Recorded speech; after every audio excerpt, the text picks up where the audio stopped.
It's Monday. You know what that means. And what better way to start your 2024 than with the hottest sports podcast in all the universe, celebrating 10 years of sports greatness. It's the Flex Zone Podcast, episode 422. What it do? Again, Happy New Year. First show of 2024. Big year for the podcast, the biggest yet. We're talking about the college football national championship game, Michigan-Washington. Talking about the Ravens and who is the biggest threat to them, their path to the Super Bowl. The Commanders are doing things that one of our panelists would love to see, things he called for. We got the Black Monday results, the draft order, Week 18 results, and of course, we look ahead to Super Wildcard Weekend, because Wildcard Weekend just isn't enough. We give our picks and hand out our game ball, not so game ball. It's the Flex Zone Podcast, episode 422. If you can, please help us. We're almost at 2,000 subscribers. Hit the like button. Hit the bell. Hit that subscribe button. Let us know your thoughts in the comment section. It's your sound off.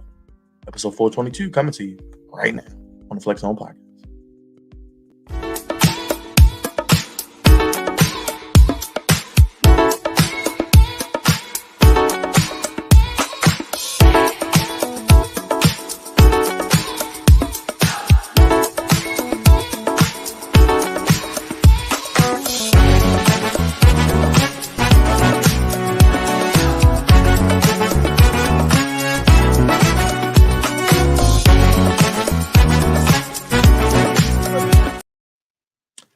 Leaping over the competition better than that good old boy out in Las Vegas that jumped on that judge. It's the Flex Zone Podcast, fellas. Only place giving you sports how you want it. When you need it. Happy New Year, Flex Zone family. Our first show of 2024. We are here, and it is now Flex Zone season as it is every Monday. But more importantly, 10 years of the Flex Zone Podcast, everybody. We're celebrating year number 10. Big shout out to everybody who's been part of the journey as we are celebrating our 10th anniversary of the sports podcast. The only place giving you sports how you want it when you need it. Episode 422, you know how we do. College football national championship, NFL week 18, NFL super wildcard weekend, because wildcard weekend just isn't big enough. The Commanders are making changes, and the Ravens are sitting back, waiting. And they're actually in Houston tonight having some fun with the other hardball. But we'll get to that and so much more. You guys know how the vibes. God's favorite host here. Make sure you throw your ones up. Acknowledge the head of the sports podcast table. The FlexZone1@gmail.com. Guest idea, want to be part of the show. Twitter, Instagram, the FlexZone1. And of course, the podcast is on TikTok, the Flex Zone Podcast. And you can donate. That Cash App is in the chat, the FlexZone1. Make sure you hit the like button. Almost at 2,000 subscribers. Let's get us there tonight. And of course, let's have a big 2024. A lot of big things on the way. But cannot do the show alone. Cannot do the show without the bros, the men who make this show go. First, batting leadoff. It is Big Raj, the meat man, the social media producer himself. He's ready for 2024. And I think that's how Raj leaps to the meat when, like the dude did in Vegas, he leaps to it and makes sure that he gets it. Finish him, Daddy. No bread, no water, just me. Hey, So, yo. Raj, how you feel? That is really wild that you said that, Byron. Because I do leap to the meat just like that. I do. I dive in that thing. Dive all in it. But anyway, enough of that. Your boy Uncle Roger's here. Ready to talk some national championship and this super wild card weekend coming up, baby. This super duper wild card weekend. This next man is the voice of reason. He's the captain of the Goofy Ship. He is the Commandalorian. It's Cravante Bebe. And let's just say he's feeling good today. So good that it's 2024, and this song may actually make him happy. Those haters can't stand us. Left hand up. Commanders. We fight for RDC. Who are we? He's gone. Commanders. You understand? You can get those. Gone. Mr. Folded Arms is gone. He should have been fired before Arthur, Coach Arthur, in Atlanta. He should have been fired before him, but it's all good. He's fired all the same, so I am cool with it. I will talk about that when my segment comes, but I am indeed very, very happy. Obviously not how this season played out, but the end result for our future and the turn to a new culture, I'm cool with it. We're gonna get to it real soon. Don't worry, Cavante. We're gonna let you pontificate and give you your views and opinions and how you feeling Ooh, about the SAT? whole, all about the Commanders and their interesting choices and some of the people connected to them that they are interviewing for their coach. But let's get to this game that's going on right now. It's pretty much over, but we can get to it. But first and foremost, I did want to touch on it. We did have the video on the channel. Make sure you check it out. I previewed the game. This is, if you don't know, the last year of the 14 college football playoff. It will expand to 12 teams next year. Michigan has a 34-13 lead currently on Washington. Raj, I want to go to you, man. Harbaugh's out there, both Harbaughs. A lot of the Ravens brass is out there. So, like I said, Michael Jordan, Travis Scott, Stephen A., all these people in the box together. How you feel about this game, man? I think we all pretty much had Michigan winning, and it's pretty much living up to our expectations. And how you feeling about the college football playoff expanding to 12 teams? So no more bitching and complaining next year. Thank God, because I was really sick of it this year. You know, our associate, former Flex Zone compadre, well, it still comes on the show every now and again. Big D was complaining and whining about how Florida State, was left off because of they wasn't what you call it I guess good enough, although they were undefeated, but it is what it is because they lost their starting quarterback. So we won't have no more of that going on. We won't have no more complaining. It'll be more like the NBA and NFL now. So everybody gets in, you get in, you get in. Hey, even you who was terrible, you can get in too. So everybody gets in. So I think that's a beautiful thing. But as far as this game today, Michigan has been the best team all year long. They have whooped everybody's ass, and right now they're whooping Washington's ass. So hats off to him. Hats off to Jim Harbaugh. We've been giving him a lot of stuff over the years because he has not gotten it done. He has came close a lot of times, but always found ways to lose important games, especially to Ohio State. But he's finally gotten over the hump. He's finally starting to beat Ohio State. Finally found his way to the national championship game. I know he's been accused of a lot of things this season as well. Been suspended a couple times. But it comes with the territory. It has been a couple times. It's been a couple times, and his backup coach was crying. You know what I'm saying, during the season about how much he misses, Jim and everything, but and how much he was, glad to have him back when he came back. But this is a national championship that has been earned by him and the team itself. And I'm happy for the whole family. I'm happy for Jack Harbaugh, his dad, John, his brother, his mom, and everybody else that's a part of the Harbaugh family. So go blue. Michigan is going to get that national championship in about a couple minutes. And it's a good thing, man. It's a good thing. Cravante, I know you are a fan of the Ohio State. It was a down year for you guys. A lot of goofiness going on there, which we can get to at a later time. But how you feeling, man? Watching Michigan finally get over the hump. They were in the they were in the college football playoff the last 2 years. Didn't win a game. They beat Bama. They break through, and maybe like his brother's team, that one win in the playoff can propel you to that championship. They are get it done today, and I mean they've been suffocating Michael Penix Jr. all game, and really they just showed they're the best team in the country. Yeah.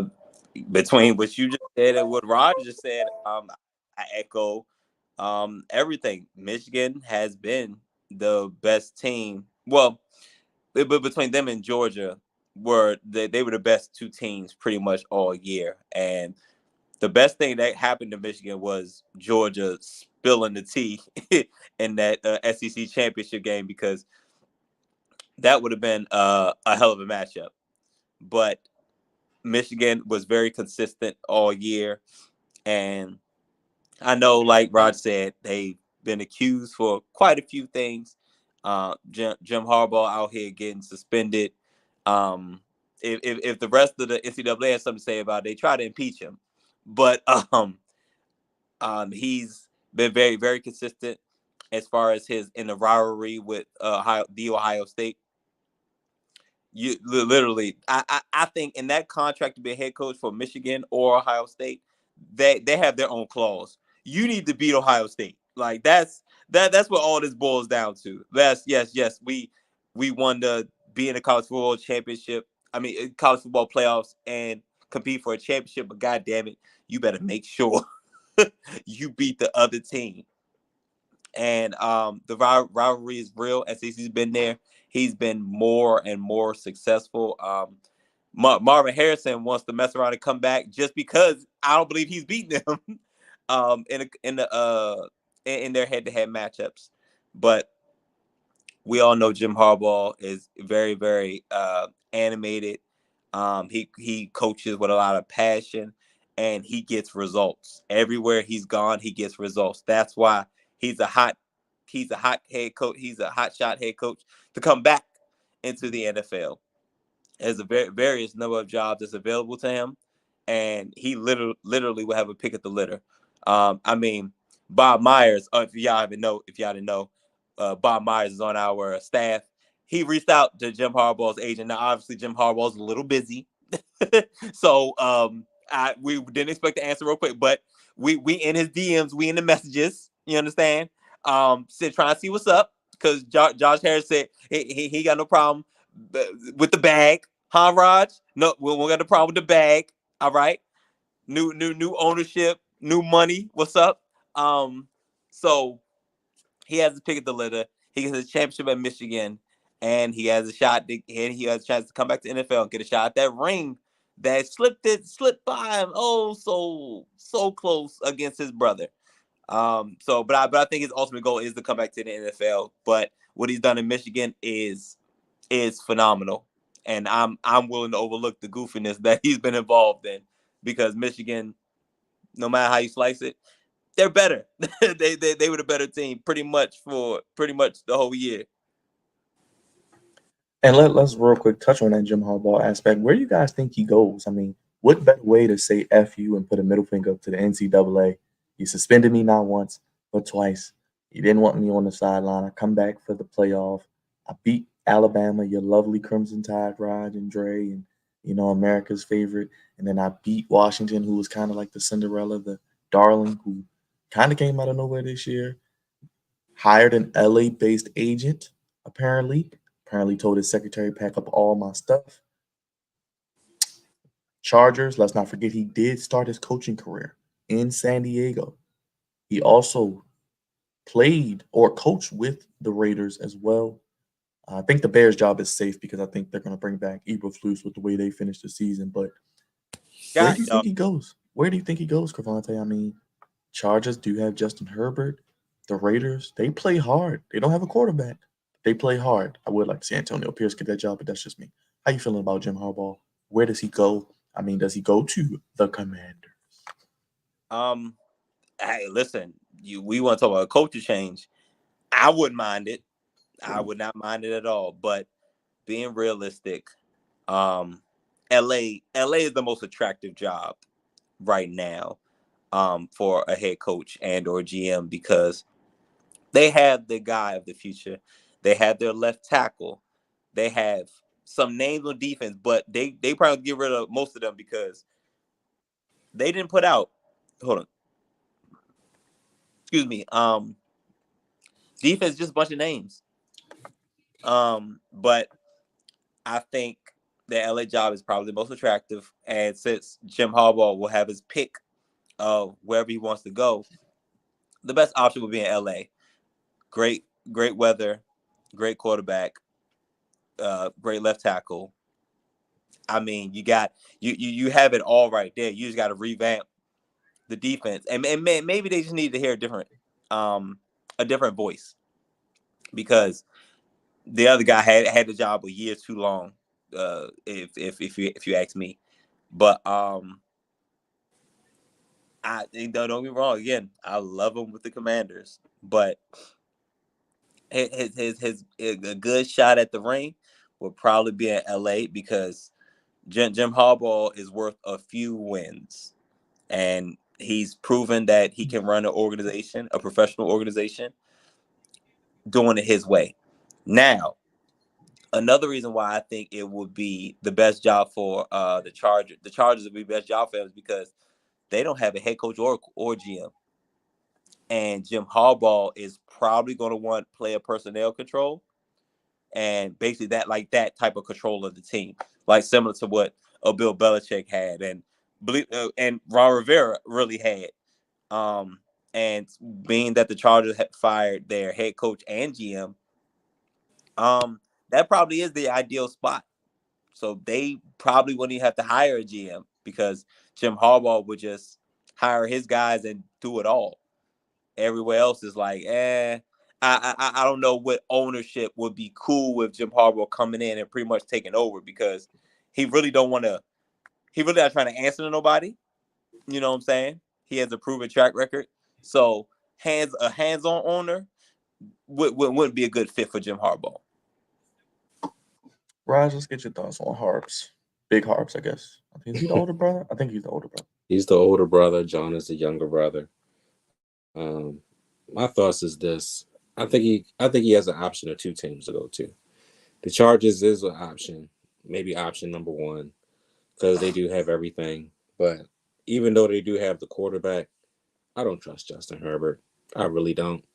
And the other option is Cavante's Washington Commanders team, because 1, they have the 2nd overall pick, so he can command whatever quarterback that he wants, because he's going to have probably top dibs on it. So if he goes there, not only will he have that, but he has a good defense with Washington, and the culture. Well, they'll pretty much just give him everything. I mean, let's be honest. Let's be real. Like, he could go to the Chargers and he probably would do really well, but you have new ownership with the Commanders. You have Magic freaking Johnson with the Commanders. You just hired Bob. Good, give him that first smile of with 2024. the Commanders. Well, I mean, and you bring in Jim Harbaugh as your coach. Cavante got him. I mean, you already went to a Super Bowl with the 49ers. You took them to a Super Bowl, and you just took Michigan and won a national championship tonight. I think that would make perfect sense for them to all come together, and he goes to the Commanders, and he's able to build the team the way he wants to build it, instead of them going to the Chargers and it's already predetermined. No, build it the way you want to build it, and I think in about maybe a year or 2, they're already contending for at least a playoff spot, or probably even more than that, because they already have the pieces on defense. But if you get the right quarterback, which I think Jim can get easily, I think it'd be a match made in heaven. But that's just me. I would love that, Raj. That sounds real good, brother. Coming from you, I would absolutely love it. But also, Raj, I believe we have the most cap space out of everybody. 80 million. 80 million, Cavante. I got the numbers. I was ready for you. 80 million plus, probably more. Might be about 100 by the time they cut some people. Right. Exactly. So number 2 overall pick, a lot of cap space, a team that's just ready for you to be like, hey, help, get us together. He have his pick of, we don't have the number 1 overall pick, but you're gonna get a high level draft quarterback out the draft. And also we just got rid of our head coach, and I didn't even see the details. I just saw Ron Rivera being fired. I didn't even see the details. I got you, brother. I got you in a few seconds. Because the GM is probably fired too. So that's also a thing. Depending on how hands-on Josh Harris is going to be. Well, look at it this way. If you think Josh Harris is not hands-on, I guarantee you Magic will be. So you already know it's going to be some changes up in this thing for next season. I'm here for it. I'm here for all of it. And the people want to see the first Magic smile of 2024, Raj.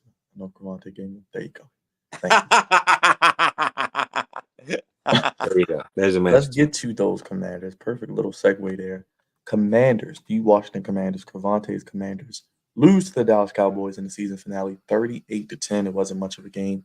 Finished the season 4-13. Fire head coach Ron Rivera, after a 4-13 season, 26-40-1 in 4 seasons. He is gone. Josh Harris does bring in Golden State Warriors Bob Myers, former general manager who helped build that team, and former Minnesota Vikings general manager and current co-host of multiple podcasts, Rick Spielman, who did a good job in Minnesota as well. We know Magic Johnson is a part of the job. 76ers co-managing partner David Blitzer and Mitchell Rails, who's a limited partner with the Commanders, will also be involved as well. It seems like Cavante, they're going to bring in guys who have had success in multiple sports. He is going to be hands-on, but he's going to let the guys who are good at it make those choices. 80 plus million in cap space, number 2 overall pick. And Cravante, 5 picks in the top 100. Don't know if you know that. So you get cheap labor, you got a lot of cap space. How are you feeling as the season comes to an end? But there's their light at the end of the Commander's tunnel for you, my brother. I'm cool with it. Well, first of all, I think that's my Maham. Happy New Year. So I feel great. Like I said, I've been telling y'all since we lost to the Giants the second time. Yo, listen, we forget it. Forget this year. Ron Rivera's gone. No matter what, let's see what we can do as far as getting the highest pick we can get. That's what I've been saying for, at least half. I felt like at least half the year. And I told you I wanted Caleb in the beginning, but we were going to have to be really, really, really, really bad. And I didn't think we were going to be really, really, really bad, but we ended up being really, really, really, really bad. So I'm cool with, listen, some fans, depending on who you talk to, some fans are like, hey, I want to win. I don't care about that draft picks or whatever. And some people are like, hey, this is the only way we're going to get better. Because being a middle of the pack team, you need a game changer to get out of the middle of the pack team. And I felt like I felt like that's what we were. So now we get a game changer at quarterback, hopefully, prayerfully. But I did this 4-13 does not move me one way or another because I know this is still the end stench, the legit end of an era from Daniel Snyder. There should be nothing else left from Daniel Snyder. And now Josh Harris has complete control moving forward. And Magic Johnson to get this team together. Again, a lot of cap space, whole lot of cap space. Number 2 overall pick, which will also make it a very good and sexy job for a GM. If we're going that route, if Jim Harbaugh won't be available, if he's not available, we'll probably pick a GM, then we'll pick a head coach. But this makes this job very, very attractive. But yeah, so everybody gets a new slate, fresh canvas, and it's time to make it your own. Magic Johnson, Josh Harris, make it your own. Pick your quarterback, pick your GM, pick your head coach, and let's move forward with this. But yes, I'm very, very happy. Very happy. Cavante, I'm gonna throw a couple things at you real quick. We heard the rumblings this weekend. I think even Roger might have been the first to really put it in the chat, and then I heard about it on social media. Mike McDonald, Michigan D coordinator, comes back to the Ravens this year. Number 1 defense. Ravens won a triple crown. I think the first team ever to lead the league in sacks, points, and what was the other one? Turnover. Yeah. So you got Mike McDonald. They have Anthony Weaver, defensive line coach. Justin Madubuike looks like a beast this year. We've seen what Clowney and those guys are doing. I mean, Jesus Christ. Bobby Slowick, also offensive coordinator for your Texans, with your boy C.J. Stroud, who came from where? San Francisco with D'Amico Ryans, with that wonderful offense. And there was a time where Mike McDaniel, Matt LaFleur, Sean McVay, Little Shanahan, Big Shanahan, they all were on the same coaching staff. Yo, all the hot coaches right now were all once upon a time on the Redskins coaching staff. Yes, Mike McDaniels, LaFleur, Shanahan, McVay, and I want to say they might have been on the team all at the same time. I think too. so. Yeah, it was under Big Shanahan. Right. So Kyle was the offensive coordinator. Sean McVay was the tight ends coach. And I feel like Mike McDaniel was like an assistant. Video coordinator. He was like a video coordinator. He was So on his Eric Spoelstra. And LaFleur was assistant to Kyle Shanahan or something. I forgot. But yo, that's crazy how we've had all this great coaching talent and can't do nothing with them. But Daniel Snyder's no longer here. I'm trying my best to wipe that out of my mind and look at better days. But yeah, man, it sucks to have like 5 hot, really, really good head coaches, and they all was on our roster at one point or another. Terrible. And Sean McVay, I believe, was the youngest head coach that the NFL's had. I don't know, man. It's like when guys pluck from us, they know exactly what to pluck. It's like, let's get that out of there. Is there a particular candidate you want? Because we're coming for we got a laundry list of people that we're about to interview. I mean, from head coach to GM, there's a couple guys on y'all roster. Obviously, McDonald is he's going to be interviewed to potentially be head coach. You just named it. 3 triple crown defense, like that's crazy. But he also got his start. Well, let me say he got his feet.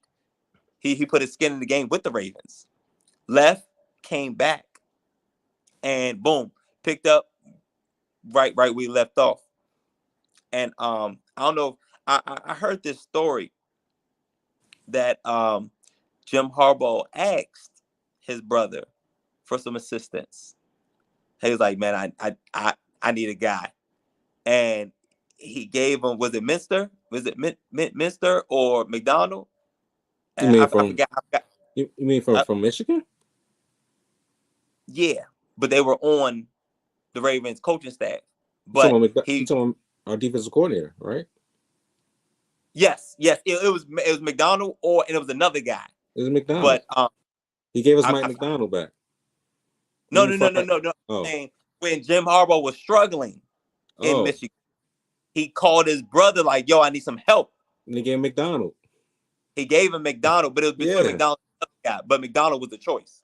No, we had McDonald first, then we gave him to Jim, then Jim gave him back. Exactly. That's what it was. But Jim, we gave him to Jim because Jim needed help. Exactly, right. And Jim was like, "Yo, bro, what's up? I need somebody. You got somebody?"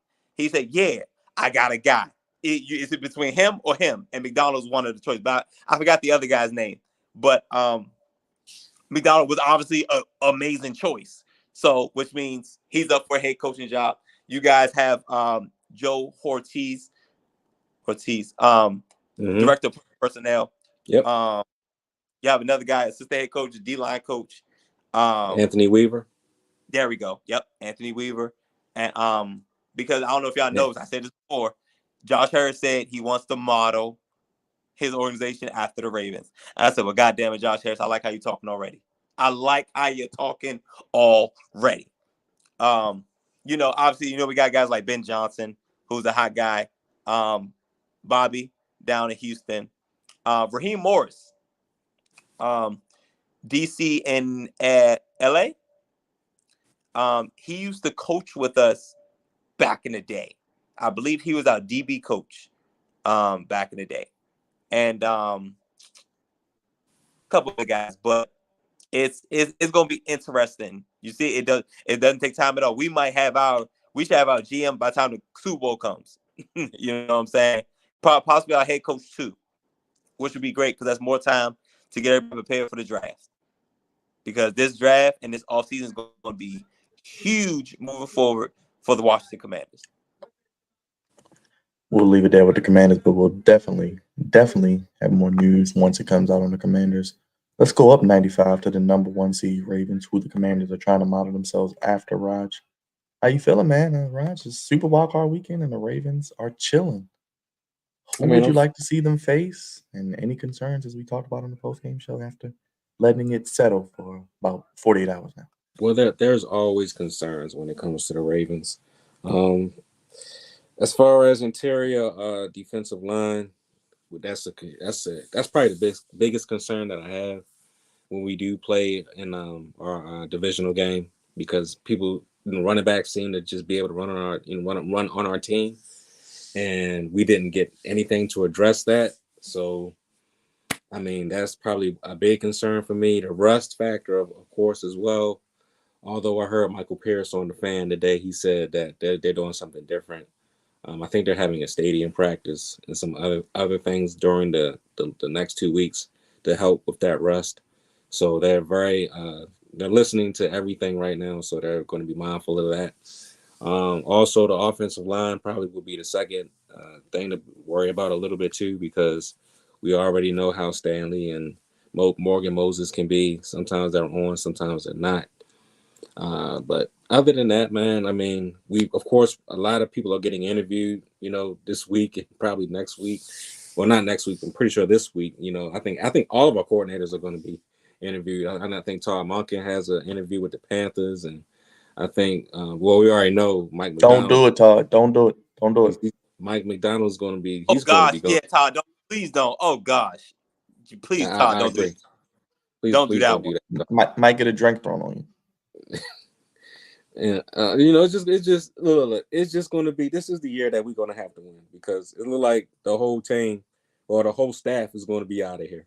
It seems like everybody's going to pick from the Ravens. They're like, oh my God, they picked an amazing staff, and like half of them is going to be gone. So, they have to get it done, man. They have to, whoever comes out this Super Wild Card weekend, they have to focus. They have to get prepared for whatever team that comes to Baltimore, because, like I said before, man, this is it as far as this group, as far as the coaching staff, and probably even the offensive coordinator. But yeah, man, I'm feeling good though. I'm feeling confident. I know that Lamar is ready, to lead this team to at least the AFC Championship game coming out of the divisional game. I believe we're going to win this game coming up in 2 weeks. So I have no fear or anything right there, because he's given me none, actually. So I'm feeling extremely confident, man. I really am. This is the first time in a long time that I can say that I'm not that nervous. Like, usually every playoffs that we're in, I'm extremely nervous. I'm like, oh my God, we're gonna beat ourselves. This is what we do best. Outside of 2012 and 2000, is like everything is a nail biter. Everything is hard. Everything is like not, everything is just extremely just not going to go our way. But I just feel like this is different, and it's just like enough is enough. It's time to get over the hump. All the media is against us. Everybody's saying, being goofy out there in the streets. Even Arthur Blank came out and said that. Arthur Blank came out and lied today and said that he wasn't we didn't have enough cap space to go after Lamar Jackson. Like, bro, I couldn't believe he said that. He actually said that. I was like, are you serious? You have $56 million to spend on the offseason, and you could have had Lamar just like that. And he said,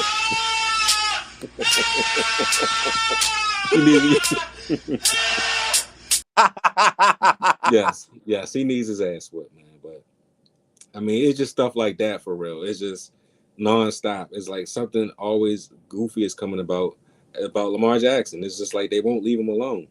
Even in his off week, they got goofy things to say about him. So, like I said before, I think this is our year. This is the time to get right, get prepared for this divisional game, and I have all the confidence in the world that the Ravens will be ready to take on whoever and beat whoever in that division. Come on, tell your thoughts on the Ravens, man. Are they the favorite in the AFC? Any team that concerns you? Who would you like to see them play? As Dre joins us. No, the team in the AFC that concerns me. It would have been well. Okay, so I'll say there's one, and it's only one because of the implications that come with it, and that's the Browns. Divisional games are always difficult, no matter when you play them. And the storyline of Joe Flacco returning to the bank would be something to sink our teeth into. So for that, and of course, Joe Flacco just came off the couch, so he's gonna be Joe Cool, regardless. So I think that is probably the biggest threat. The Bills, Josh Allen is too much of a turnover machine for me to really be concerned about the Bills. But with my luck of saying that, this will be the game. This will be a game that he will have amazing.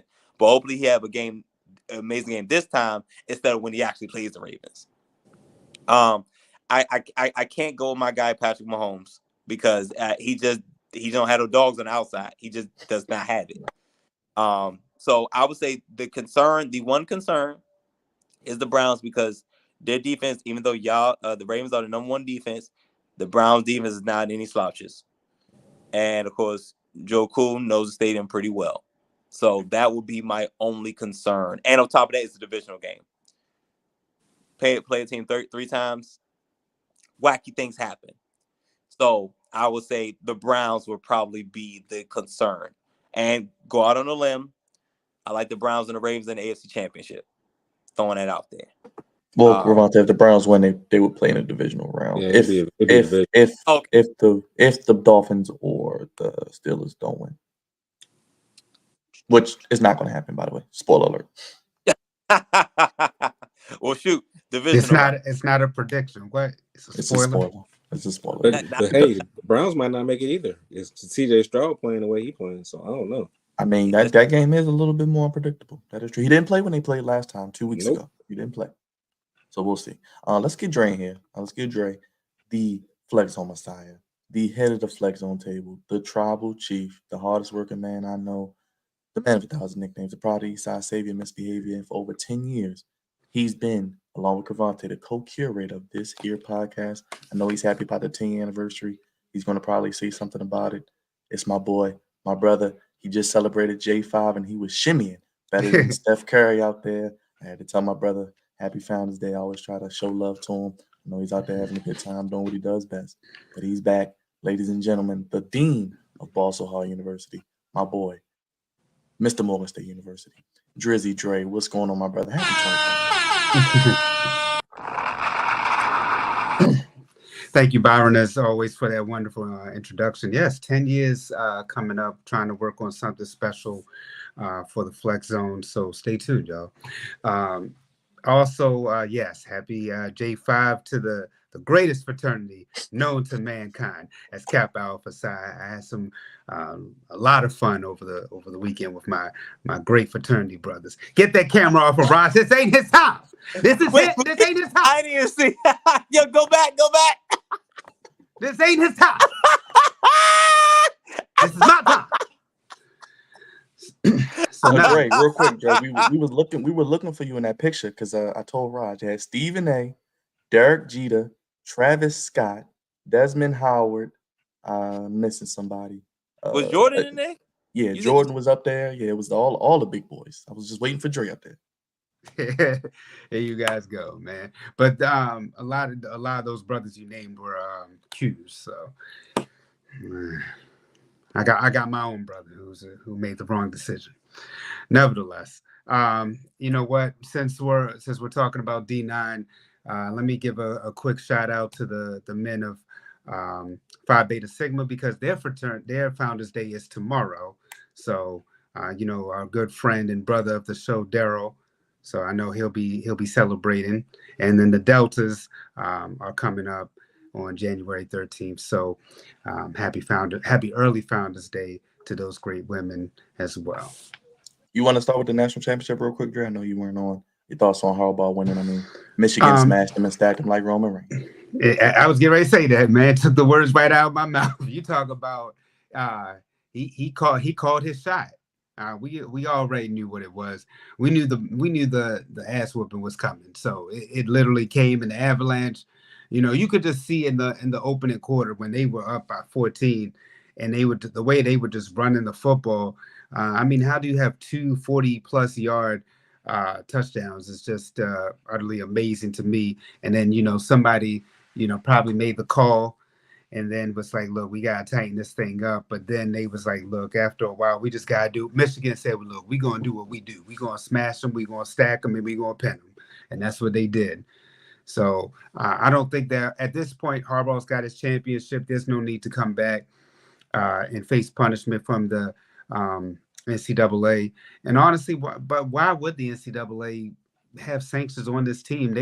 This team won in spite of this man had 2 suspensions, lengthy suspensions, and they still won the national championship. So ain't no stopping this program at this point. If I was the NCAA, I would let it go, and I would think that he would actually be good for college football, and I would want Jim Harbaugh to stay, being that you got Michigan back as a national champion.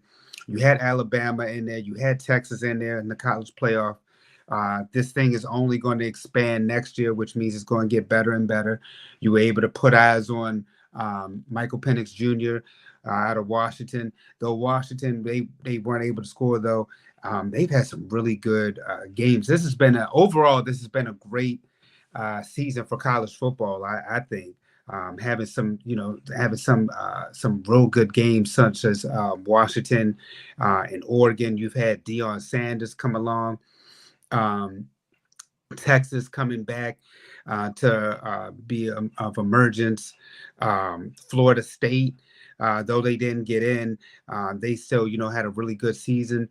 Georgia, they'll have something to come back for next year, though they didn't make the college football playoff. And of course, Raj, our boy, Roll Tide, Alabama, right in there. The great Nick Saban. Didn't get it done against Michigan, but don't you boo. There you go. Though they didn't get the job done, I mean, it's always great to see the great Nick Saban in there. So hats off to Michigan.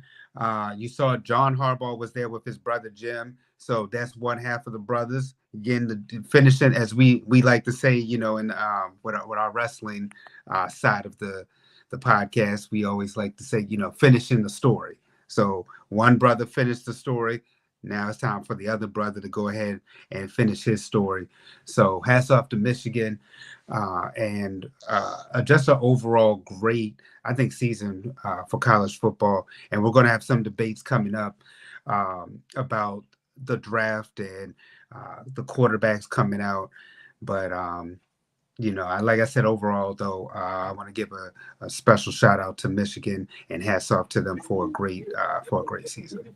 Let's go to you, Dre. Let's keep it going, man. Let's go to the Ravens, man. I want to get your input, man. I know you were mentioning earlier some teams you may not want to play, what concerns you may have for this team, and with the bye week, man. Go ahead. What's up, Raj? But hold up. What did you say they did on Dre again?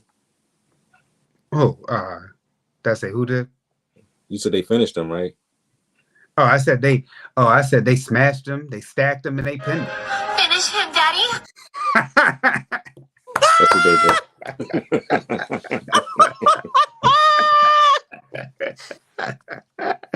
Hey, you know what?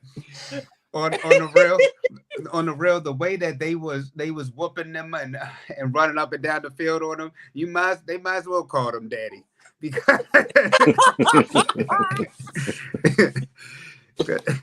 that's a behind whooping, man. Damn, by 21, yeah, that's ass whooping. How you feel about the Ravens, Dre? Go ahead. Man, let me say this real quick about the Baltimore Ravens. Over the weekend, the Baltimore Ravens took on the Pittsburgh Steelers, and I know I'm gonna circle back to what you said, but let me just say this real quick to Steeler Nation: we gave you one. Just take it, be thankful, and move on. I'm tired of running into Steelers fans and saying, "Oh, we beat y'all." Oh, you beat a bunch of third stringers. What, you want a cookie or something for it? I mean, It's like that's like when Dallas just beat Washington and you want to be all proud of it. It's the last game of the season. Washington has the number 2 pick. Woo-woo. They're happy. They're like, Nope. yes. I just don't understand people celebrating stuff like it. Like we let y'all get into the playoffs. What were we gonna play for? So I mean, I just don't understand the people taking these victory laps when what victory did you really get? That's all you get. Nevertheless, the Ravens, when it comes to the playoffs, I'll say this. Two teams that kind of concern me in the AFC would definitely be Cleveland, because like Cavante so elegantly pointed out, the fact that it's a division rival, this will be your third time playing them, and you split the series within the season. That's cause for concern, and the fact that Joe Flacco was the quarterback for the Baltimore Ravens, and it's not like the Baltimore Ravens, though they have new players for the most part. He does know Lamar Jackson a little bit. He knows John Harbaugh's tendencies a lot. So that could come into play when it comes to them. And being that Joe did get us a Super Bowl ring, Roger, Hey, it could he got us more than just that. We went to 3 FC championship games with him. We should have went to 2 Super Bowls with him. We should have went to 2 Super Bowls. I will say that, yes. So that could be a little bit of a pause for concern. And then also, granted, he's a turnover machine, but some way, somehow, they get the job done in the Buffalo Bills. Josh Allen and the way that they're on a hot streak right now, it would be concerning. I think the Ravens can beat these teams, but I'm just saying that it's not going to be an easy road to the Super Bowl. Whether the Ravens play any of those teams will remain to be seen. But those are the 2 teams that I would be concerned about. I'm not concerned as much about any other team. The Texans, because they're younger. The Steelers, they just can't score a goddamn thing. And then also their best defensive player is hurt right now, so he probably won't even sniff the playoffs at this point. So, and the Chiefs, I mean, of course, the Chiefs are the Chiefs, but Patrick Mahomes can't throw the ball to himself. And if they can't catch it in warm weather, what makes you think they go and catch it when it's cold out there? Them boys ain't going to want to be out there, as L. Crawford would say, 1, 2, 3 Cancun. That's going to be their focus. So I'm not really as concerned. Like I said, those are the 2 teams. I named the 2 teams that I would be concerned with. If I was the Ravens, though, I think that they would beat them. Let's get to Black Monday real quick. Touch on these coaches. Woo! We like Black Monday. Woo! We got the Panthers. I think I got rid of Frank Reich. That was earlier this season. Brandon Staley, we know he was gone in December. We have the Falcons. Arthur Smith had to walk home from New Orleans because his ass was fired before midnight. He should. And we have Ron Rivera as well. There are rumors of potentially Bill Belichick not returning, but we don't know yet. And what do the Bears do? Do they keep Eberflus or get rid of him? Get him out of there. Seeing Jim Harbaugh win tonight. Dre, you want everybody about it, huh? It just makes no sense. I mean, at this point, if I'm the Bears, clean house. Get an offensive coach in there. You keep talking about getting Caleb Williams. If I'll say this, if you're not going to get a offensive coach in there, keep the coach that you have with Justin Fields. But if you are going to go after Caleb Williams, get rid of the coach and get an offensive mind in there, so that way you can just start fresh and start new. Now, that's what I would do if I was them. The Bears have been a defensive team for too long. Yes, the Ravens are a defensive team, but you see what happens when we listen to our quarterback and we put some money invest into the offense. Yes, the defense is great for the Baltimore Ravens, but it's an offensive league. You need a quarterback. And you see what happens when you surround him with the pieces. Just look at you. I mean, we don't even have to go in Baltimore. You can look at a division within the Bears division, the Green Bay Packers. They invested in Jordan Love. You got the wide receiver help around him. Yes, the defense needs some help, but you see what happens. Jordan Love was able to grow, and he was able to come into his own and get the Packers into the playoffs, something which Aaron Rodgers couldn't even do within his first season of being a Green Bay Packer. So to me, Cravante says this all the time when we talk about these defensive coaches. You see Bill Belichick, the Patriot way just not working. Mike Tomlin's way, I don't know how he does it, but he's getting in by the skin of his teeth. Happy Founders Day to you, my good frat brother. But some way, somehow he's getting in there, but after a while, just barely making it is not gonna cut it. So I don't really know what you do unless, like I said, if you get Caleb Williams, get an offensive coach in there. If you're going to stick with Justin Fields, then I would say keep the current coach that they have. But we knew certain coaches had to be let go, like Ron Rivera. He had to be let go. It was just too much happening in Washington at some point. What would we call him on the show, Mr. Clipboard himself, or what that stare that he does? Ron Rivera with that stare that arms folded. That's what it was. Yeah. What's that going to do after a while on the sidelines? And then Atlanta, their coach should have been fired for that. What job were you doing? I think 3 straight seasons of 7-10. I just don't understand that. Right. I mean, you know what? It is kind of funny that Jameis Winston did run up the score on them. But I mean, at this point, you know what? He was getting let go anyway. Run up the score like Nick Saban do, and Bill Belichick. Just run up the score on them. Might as well. I mean, what you gonna do? Get fired? But honestly, I think that there might be some more coaching vacancies. I know we're talking about the Patriots, but it wouldn't surprise me if somebody in the playoffs didn't get the job done and then possibly got let go too. So I think that there are more vacancies to come.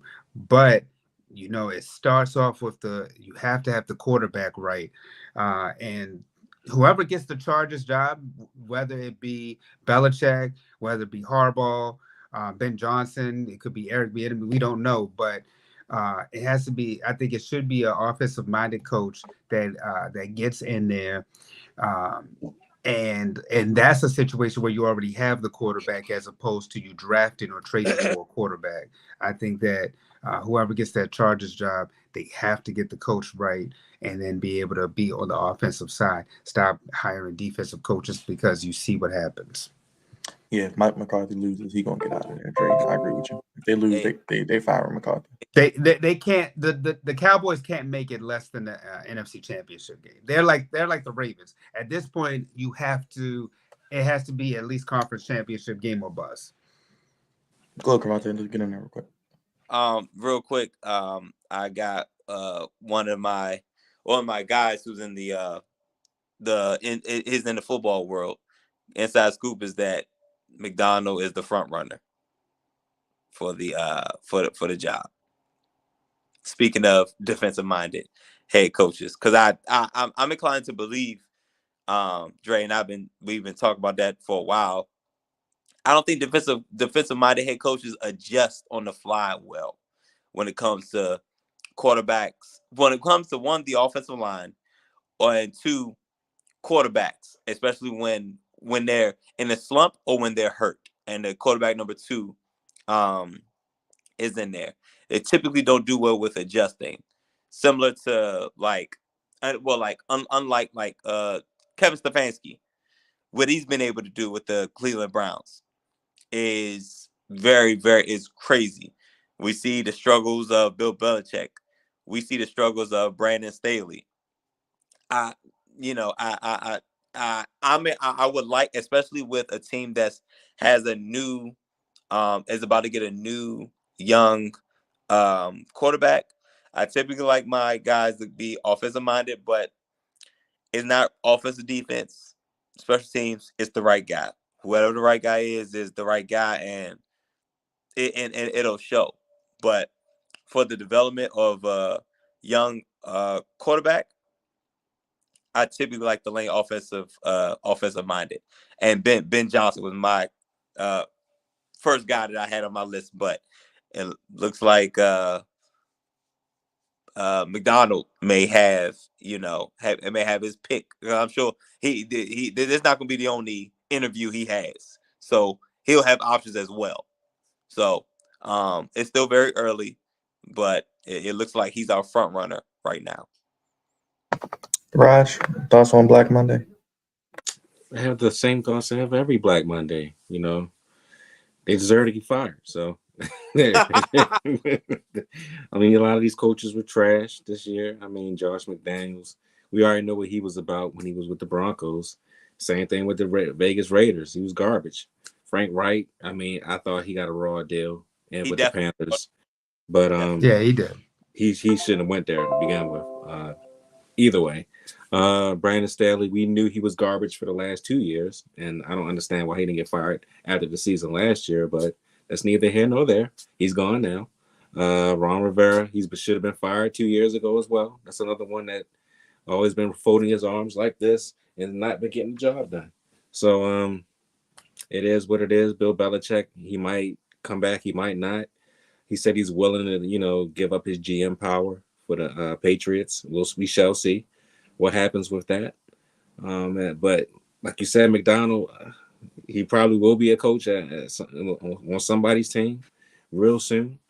But it's Black Monday, baby. This is what happens every time Week 18 is over with. People are going to get fired. Some people don't deserve to be fired, but most of the time, a lot of people do deserve to be fired. It just depends on who's going to fill in those vacancies and who are going to be the new coaches of 2024. So it is what it is. Godspeed to a lot of these guys. I'm pretty sure they'll get defensive coordinator jobs or offensive coordinator jobs really, really soon. But it's just time for some new meat to be put at the head coaching spot. Oh boy!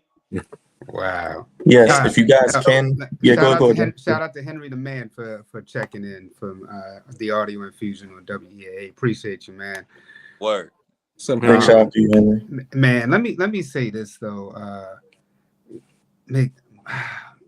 I get that he's doing a good job, McDonald, but I just really think that if the Washington having the number 2 pick, you just need an offensive guy in there.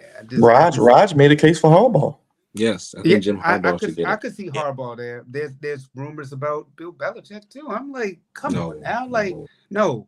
Get if I'm that's a no. If I'm Harbaugh, it's only 2 places I would consider: Washington or the Chargers. Washington, because you can get a quarterback in there. There's new ownership in there. They're gonna want to spark that fan base, and then Chargers because it's the California market, and you're at this point. If you get Harbaugh in there, you can start competing with the Rams. But outside of those two, I'm really not sure.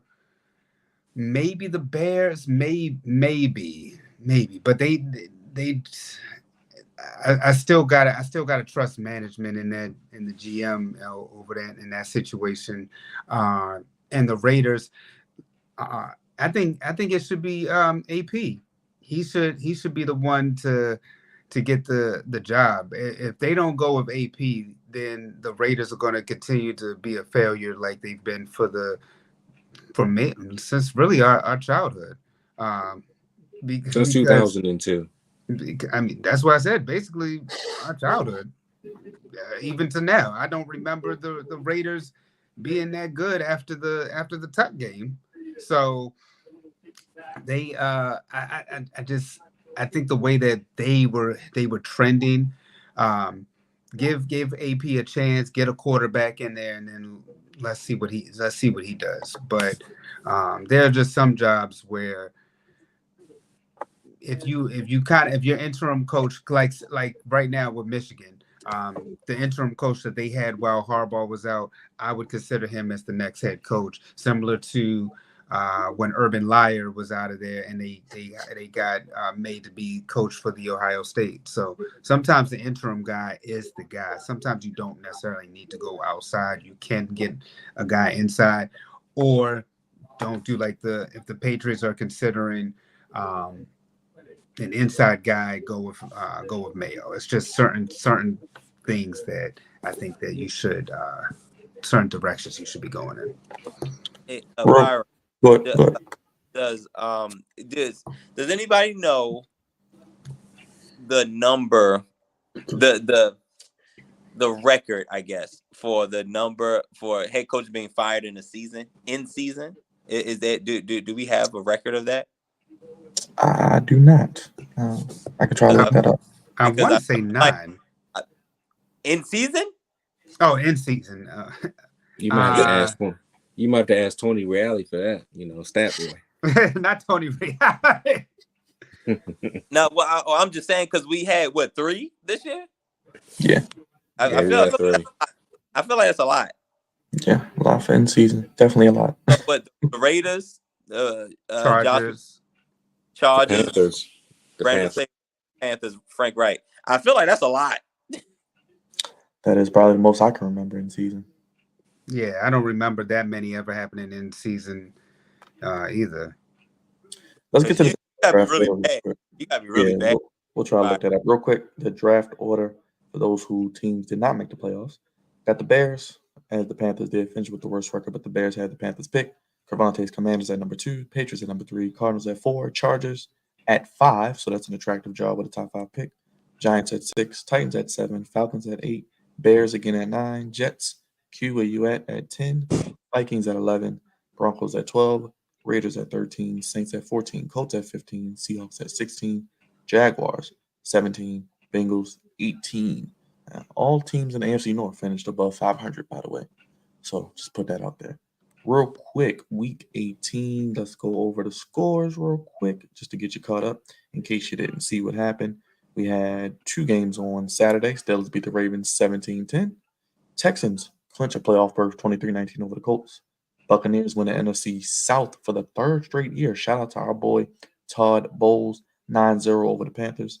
Bengals beat the Browns 31-14. Lions win 30-20 but lose 2 starters. Tough game for them, but they'll host their first playoff game in 30 years. Jets beat the Patriots for the first time in 15 games, excuse me. Saints blow out the Falcons 48-17. Titans end the Jaguar season, allow the Steelers to get in 28-20. Derrick Henry could be his last game in Tennessee. We'll keep an eye out on that. Seahawks beat the Cardinals 21-20. Packers win and they're in. Jordan Love does that. Packers beat the Bears 17-9. Blaine Gabbert leads the Tribal Chiefs over the Chargers 13-12. The Raiders beat the Broncos 27-14.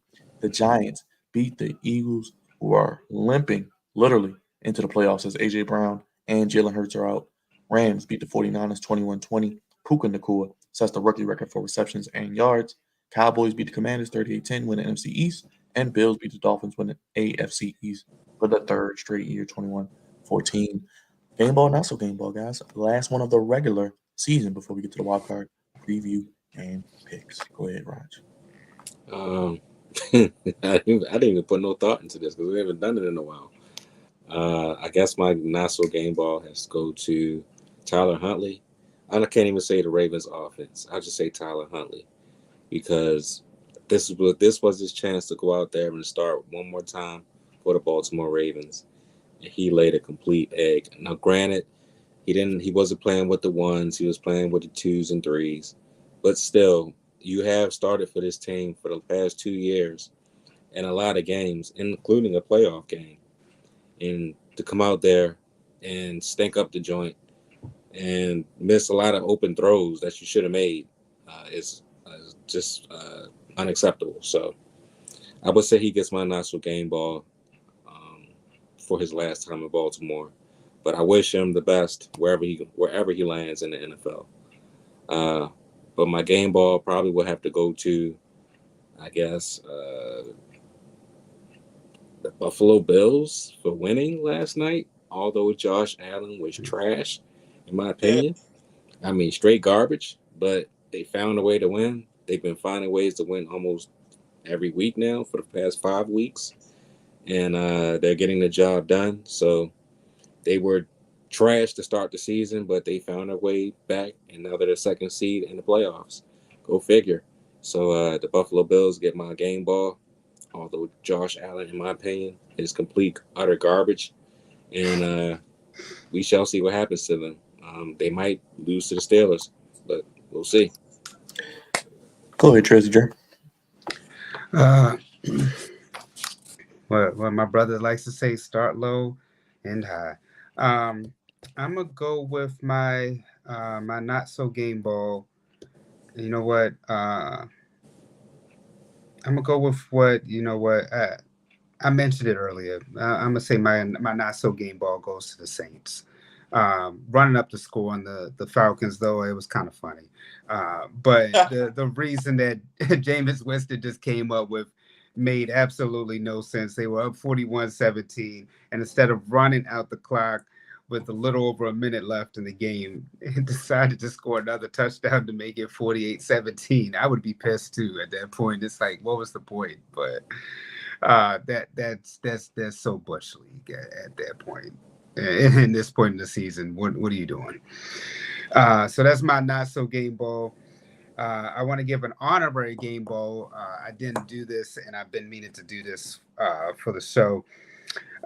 There was an all-black officiating crew. It was on Thursday night when the Chargers fired their head coach, actually, when they played the Raiders and got 60 put on them.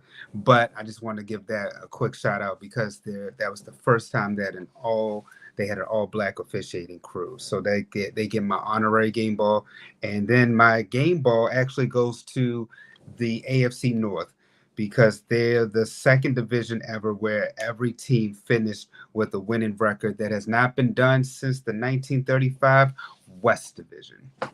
Wow. Start low and high, Cravante, baby. Whew. I don't know if I want to give it to the team or just the quarterback. I'll do both. Trevor Lawrence and the Jacksonville Jaguars. What the hell? Like, y'all got walked down by the Texans. Really, the Texans and the Colts, because whoever won was going to was basically going to get into the playoffs. But with Jacksonville losing, whoever won would have won the division for that Saturday game. So basically, the Texans and the Colts walked them down. And I don't know, man. We really need to have a conversation about Trevor Lawrence. He's not living up to this generational talent that he was supposed to. He was one of the few, Byron, we talked about it. Perfect prospect. Damn near perfect prospect. Perfect hair too. John Elway, Andrew Luck, Trevor Lawrence. Damn near almost a perfect rating. And Trevor Lawrence, I don't know, year 3, it is not looking great, especially when the winner you're in deal and you lose to the Titans. It's like, not looking good. Game ball. I stay in the AFC South because that ball from the Ohio State led his team to 10 victories and the AFC South champion. Shout out to DeMeco Ryan and shout out to CJ Stroud. Rookie head coach and rookie quarterback getting it done in year 1. Shout out to both of them. And also DeMeco Ryan, black head coach as well.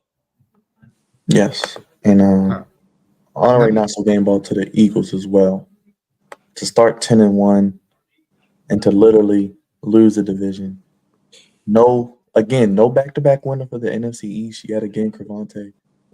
It's crazy how that division plays out every year. The last time they actually won an important game was when we had Corey on. It was when they beat the Buffalo Bills. They be going straight down the toilet, literally every week.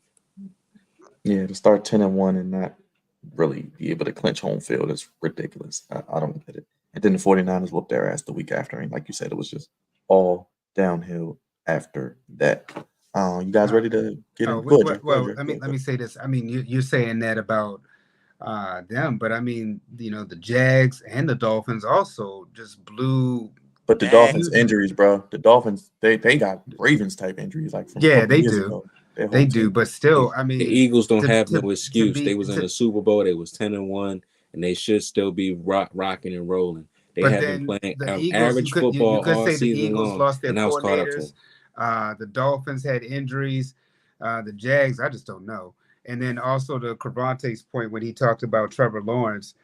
Trevor Lawrence and Tua, it's about to be contract time for them. So I don't know how it's going to be at the negotiating table because you get ready to look like how Justin Herbert is. Though Justin Herbert got his money, it's still, some questions going on with him leading the Chargers. So I would say watch out for Tua and Trevor Lawrence when it comes to contract negotiations, because it's going to come to a point where it's going to be like, the talent's there, but what have you done, and can you finish the season for me after having these leads? So there's going to be some questions.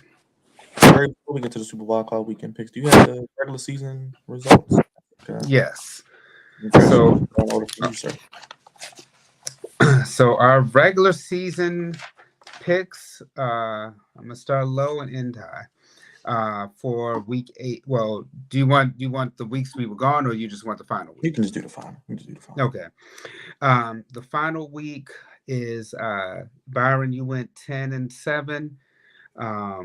Rod, you went 13-4. Cravante, you went 14-3, and I went 12-5. The overall record, Byron, you're 170 and 118. Raj, you're 173 and 115. Cravante, you're 180 and 108, and I'm 189 and 99.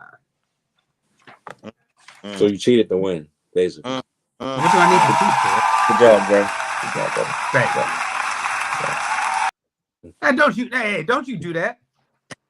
Look, I even the year you won, I even had somebody else come in there and count for us. Oh, okay. So let's get to these wildcard weekend picks. Look at them now. Browns, Texans, Saturday. You have that look that Cody got when The Rock came back, and now he don't got his spot at WrestleMania. Good. I'm glad he don't got his spot. Screw Cody. Let's go to the picks. Yes, Browns, Texans, 4:30 on NBC. Cleveland, 2.5-point favorites. These two teams played 2 weeks ago, but no CJ Stroud. He's back. Who you guys rolling with? You said Browns, Texans. I am rolling with the Ohio States, one and only CJ Stroud. I'm rolling with the Texans, baby. Going with the Texans. I understand I'm going against the grain. I understand that, Joe Flacco is a champion and he's leading this Browns team and they're looking phenomenal. But CJ Stroud in Houston, I think they have something to say. They're at home. They already played this team before without CJ Stroud. I think CJ Stroud makes a huge difference this time around. And I think that they smack around the Cleveland Browns. Go ahead, Jay. I'll let you rock next. Oh, you know what? I'm gonna go with Flacco. I think Flacco may have a run before he turns into Fluco. Cravante, are you rolling with the Ohio State boy? No, you want to. Yeah. You already know that's my guy, but I'm worried about the rookie head coach and the rookie quarterback. First playoff game against that vaunted defense. It is a home game, but and C.A. Stroud is my new dog, y'all. But I went out on a limb. I think it's going to be the Browns. The Browns and the Ravens are going to meet at some point. So I'm going to say C.J. Stroud plays well, but Flacco and the experienced Browns and that crazy defense find a way to pull it out on the road. Real quick, funny to think, Houston not only hosts the national championship on today, they will host a playoff game on Saturday. I wonder who had that on their bingo card for 2024. Anyway, you can give me the Browns. You can give me the Browns. I said it in December, Raj, on that post game show. We're going to get Ravens Browns, and by God, we're going to get it in the divisional round. Dolphins Chiefs on exclusively, Raj. I know you'll like this because I'm gonna start with you on your favorite streaming service, the Cock, Peacock. Oh Network. yes. Yeah. On that Kansas count, City, baby. Kansas City Why? 3.5. Hey, Point yo. favorite. Dolphins Chiefs. I mean, the Yes. tribal chief. Dolphins hurt. Everybody hurt. That's right. It's on the cock. But I'm Hey, yo. I am picking the Kansas City Chiefs. The Dolphins are terrible at this point. I'm not sure if Mostard or Waddle is coming back to play next week. But it doesn't even matter, to be honest with you.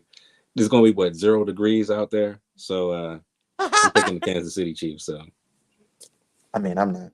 You know, I think it's a clean sweep. But go ahead.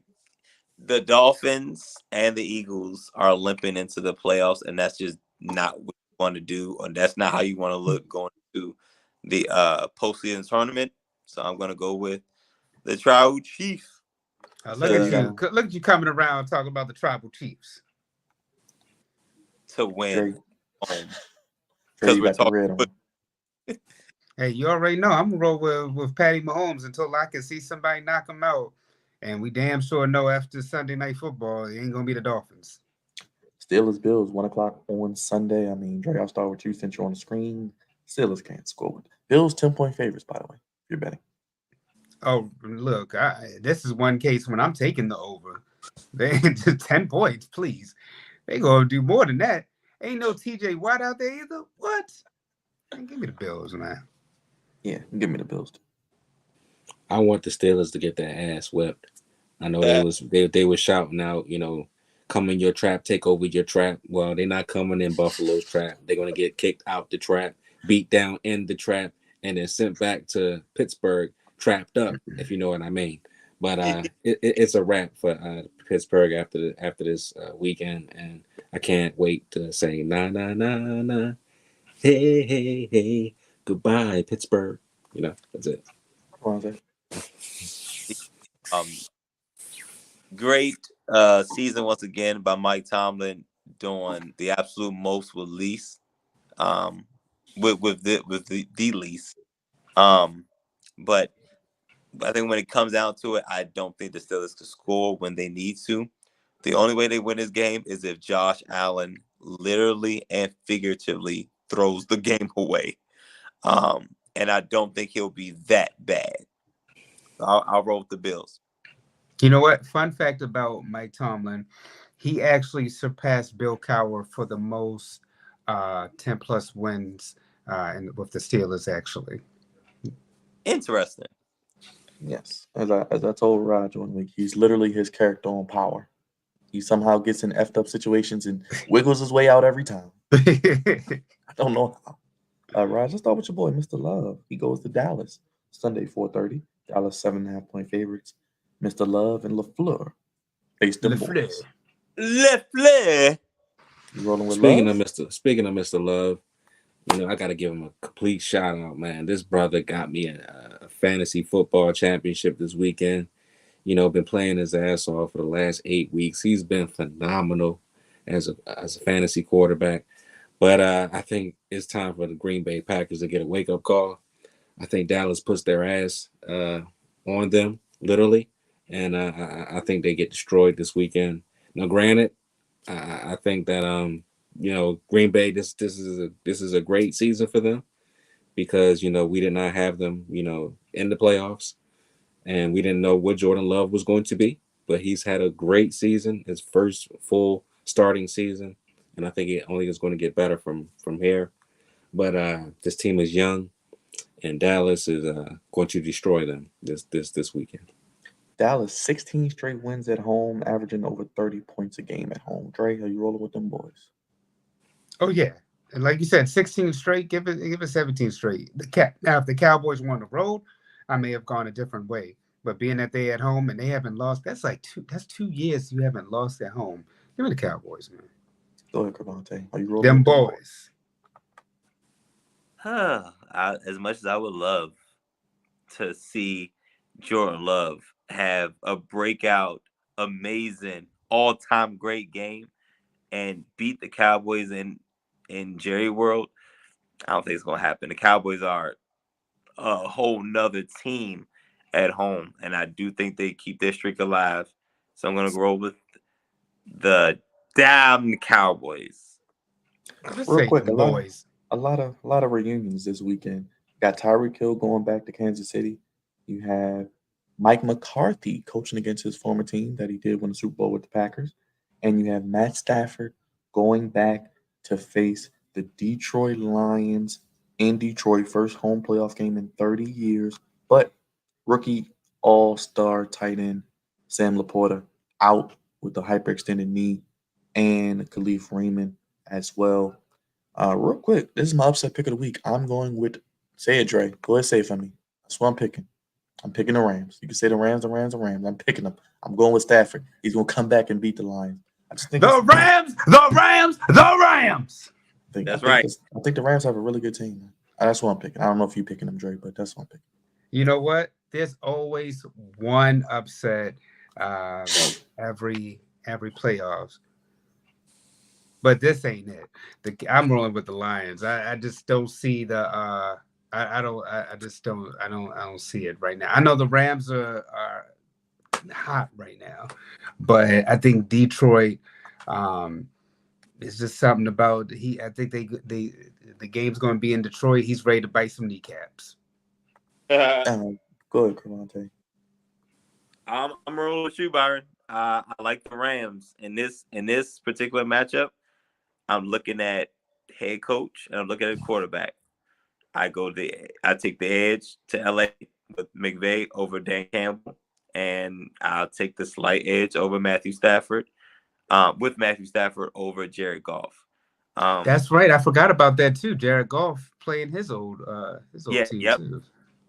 The team that traded one of the quarterbacks, you know, but it is in Detroit, so you know that crowd is going to be crazy, but I think I'm gonna roll with the Rams because they're red hot, and that's just how you want to go into the playoffs.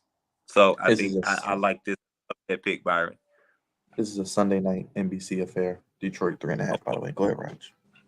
Man, picking the Rams, man. I mean, I can't pick Detroit.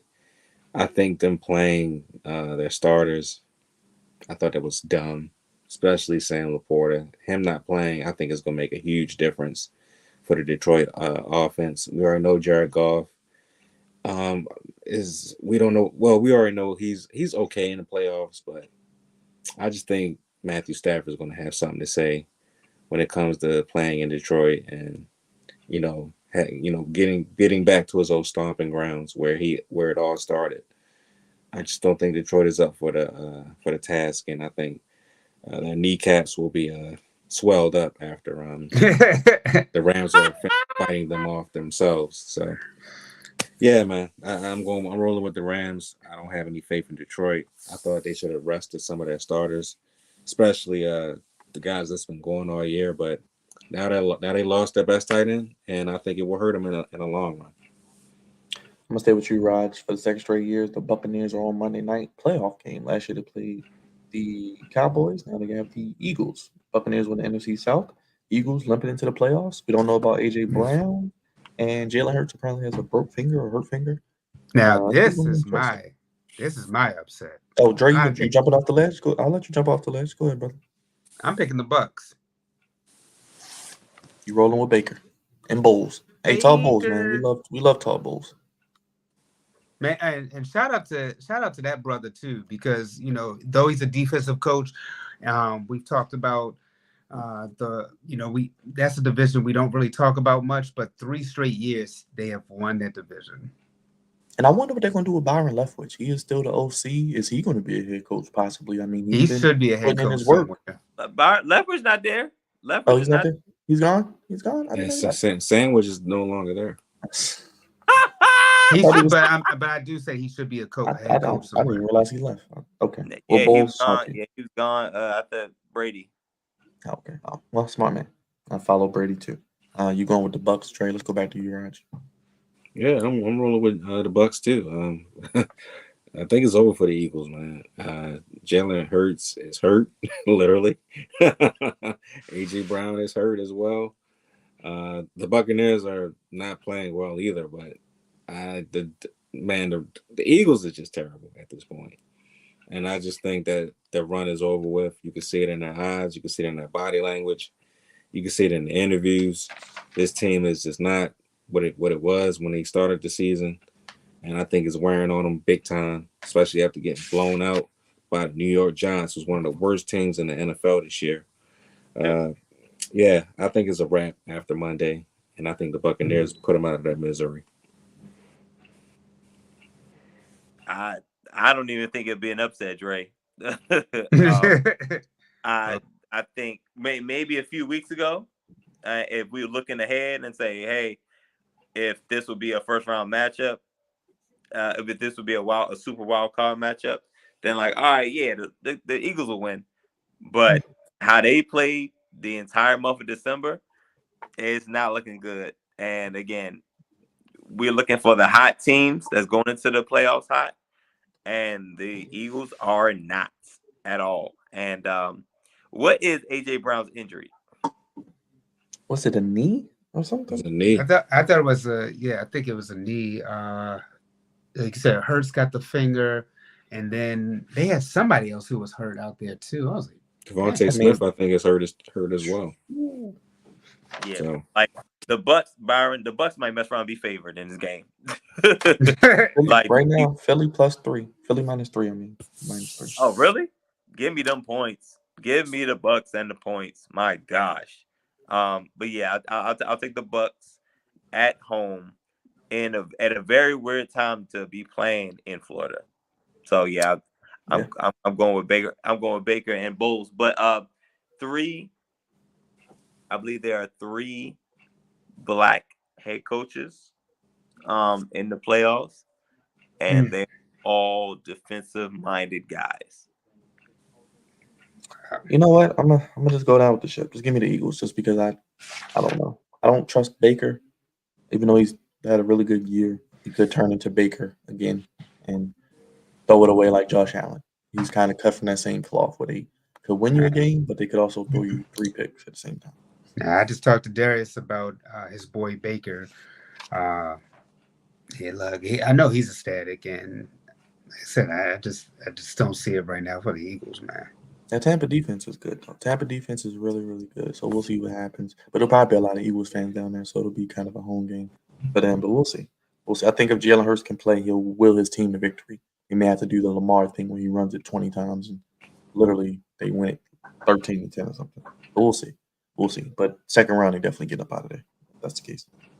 Well, that's our wildcard weekend preview. Next week, we'll be previewing the divisional round where the Ravens and 49ers both return to action. We'll be waiting with bated breath to see when and where these teams play. And something tells me the Ravens will be in prime time. Whether that's Saturday night or Sunday evening, I think that's where they'll play. But we'll see. Cravante, ready to get goofy, my guy, for the first time in 2024.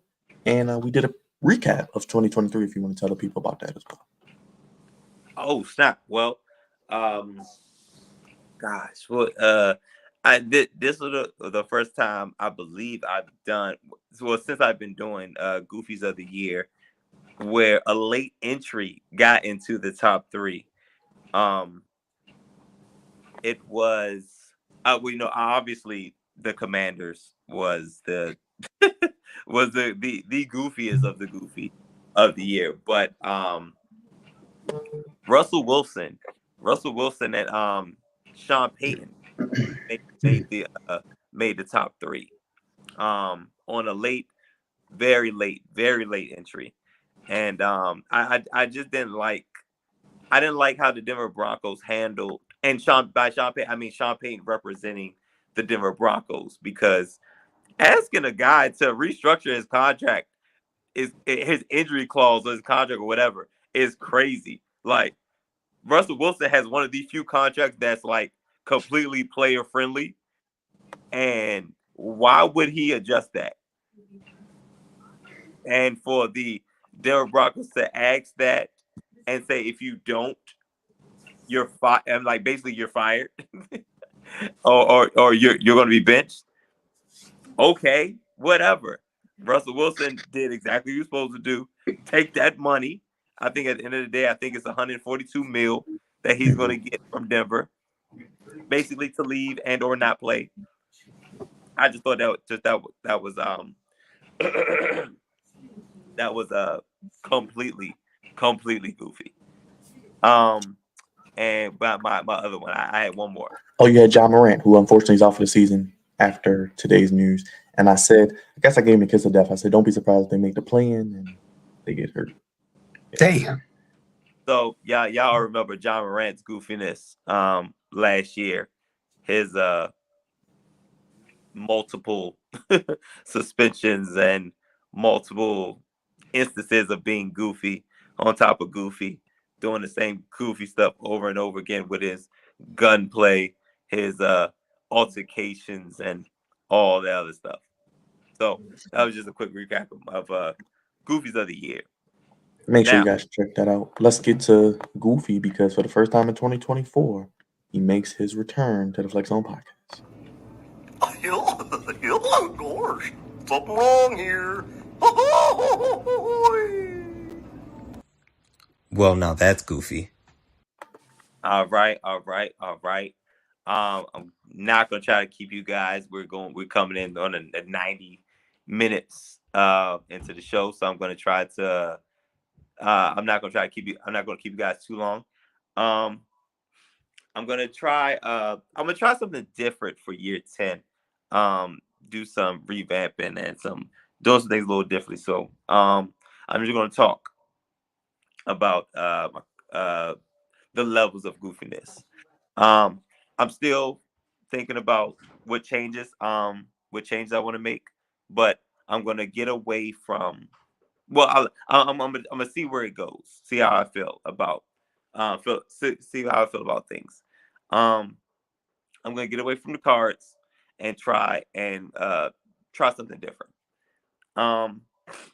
So y'all know I typically do sports, but my gosh, we've been gone for pretty much 3 weeks, and a lot has been going on.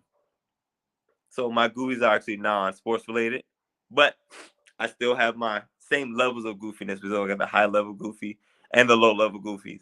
And both of these instances are like very, very high level goofy for 2 different reasons. Y'all already know low level goofy. We typically laugh about it. We kiki, we laugh, and in the hopes that it does not become a higher level of goofiness. But God damn it, when you reach the level of goofiness where it's like, I feel like we've gone too far. We have to congregate. We have to get together to figure out why this is so goofy and what can we do to make it ungoofy. So, a couple things. I don't know if y'all are aware, but we had a track star, an all-world athlete in court recently. Yes, that's right. He was in court recently. Byron, I don't know if you have any pictures or oh boy. Hold on, wait. How zesty he is right there. No, go play that back one more time.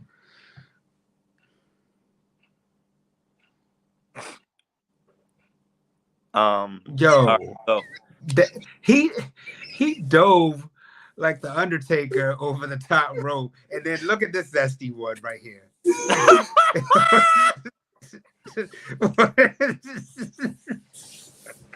Hey, yo, hold on.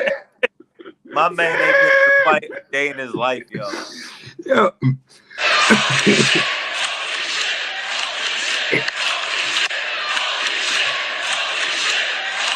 But that's it's just him right here. Like what is Oh, He had play some- it, Byron. Oh. He added a lot. He added some spice to it. Just Hey, Byron.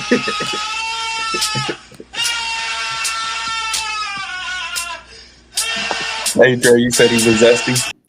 look at that. Hey, yo. Y'all know me. I'm dangerous.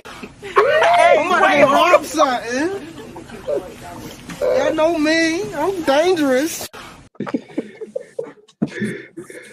Hey, make sure you clip this, Byron. Make sure you clip this right there. This is Hey, hilarious. what was that, Rob Byron? What was something. that? Y'all know me. I'm dangerous.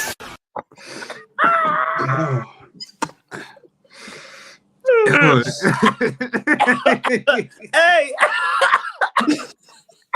That is, if you don't know that clip, we had that a while. I haven't really used, but that is Tank Davis. Oh. Baltimore's own Tank Davis. I'm about to go rob something. Just look at him. Look at him. Y'all know me. I'm dangerous. Oh my God. Wait a minute. My stomach hurts, bro. Hold on. Y'all didn't notice the zestiness in him? Yo, no, like, bro. Like this is a little funny right here, the dive, but this is what kills me though, right here. Get him. What get are him. you doing? Get him. Who are you hurting? Get him. I'm about to go rob something. Y'all know me. I'm dangerous. Yeah.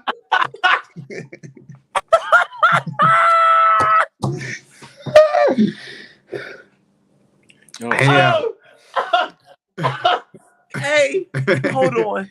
Look at this zesty one right here. Wait. Stop. Stop it. You're stupid. Stop it.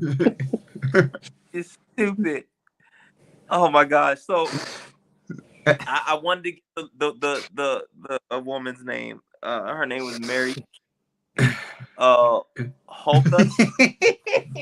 Oh my God.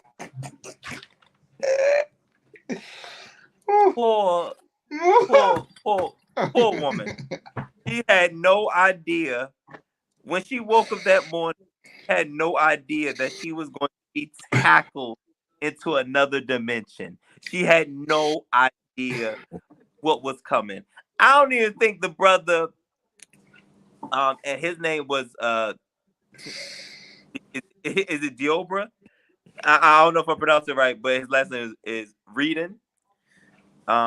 His first name is Deobra. So yeah, we're gonna say D Redden, 30 years old, has a rap sheet, and he was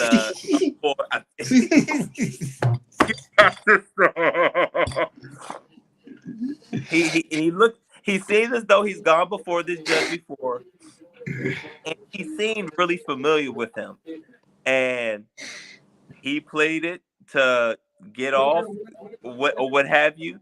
Apparently his rap sheet said otherwise, and she was like, nah, you going back to jail. And he lost it. My gosh. Dre, we were talking about this earlier. He had to have been an all-world athlete. Like he could have did he could have participated a lot in track and field side of the game. He could have did the long jump. He could have done the hurdle. And he could have done, oh my gosh. Wow. Yeah, somebody mute up background noise.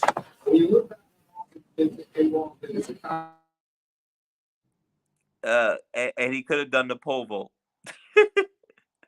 Because my gosh, when I tell you he cleared the desk, he did not touch that desk one time. He hit all judge after that. And he looked like he formed tackled her. I don't know about y'all, but he looked like he probably could have played a little football too. But unfortunately, he's used his powers, his God-gifted abilities for evil instead of good. which is why he's in the situation that he's in. My gosh, he is the talk of all the cell blocks right now. He has to be. He has to be. And I tried to do a little research. Those benches can be anywhere between 50 to maybe about 56 inches high. We're talking 4.5 feet. He completely cleared it. Completely cleared it. Whole body. Not a leg, not a thigh, not a calf, not a foot touched that bench.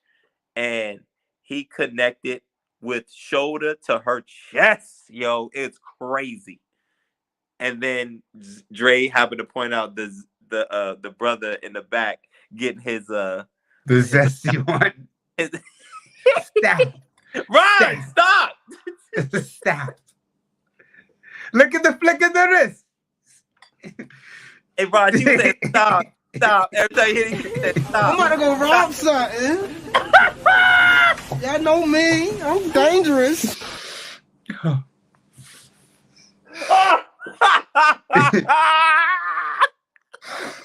I'm over it. We get out. I'm done. All right, last one. Byron, that you made that take a lot longer than it had to. God dog it. All right, last one.